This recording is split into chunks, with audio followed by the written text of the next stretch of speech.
আসসালামু আলাইকুম দর্শক, এটা হচ্ছে চট্টগ্রামের ঐতিহ্যবাহী জবর মিয়ার বলি খেলা।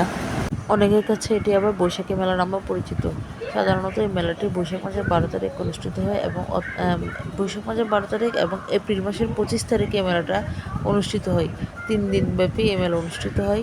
এটা চট্টগ্রামের লালদিঘি পাড়ে অনুষ্ঠিত হয় এবং 3 দিন ধরে এই মেলা চলতে থাকে। দেশের বিভিন্ন প্রান্ত থেকে নানা ধরনের বিক্রেতারা এখানে এসে তাদের পণ্য নিয়ে পসরা সাজিয়ে বসেন এবং ক্রেতারাও এখানে এসে দেশের বিভিন্ন প্রান্ত থেকে এসে দেখেন, ঘোরাঘুরি করেন এবং ঐতিহ্য হিসেবে এটা একবার হলো সবাই এসে দেখতে আসে, ঘুরতে আসে। বর্তমান যুগে এসে এই ধরনের মেলা আসলে খুব একটা চোখে পড়ে না, যার কারণে এই মেলার জন্য সারা বছর সবাই অপেক্ষা করে থাকে। আর তাছাড়া এই মেলায় এমন জিনিসগুলো উঠে যেগুলো গৃহস্থলীর প্রয়োজনীয় জিনিস, তাই প্রতি বছর গৃহিণীরা এই মেলার জন্য খুবই আগ্রহ নিয়ে অপেক্ষা করে থাকে কখন এই মেলাটা আসবে, কখন তারা তাদের ঘরের জন্য প্রয়োজনীয় জিনিসপত্রগুলো কিনবে। এক কথায় বলতে গেলে এটি আমাদের চট্টগ্রামের জন্য একটা ঐতিহ্য।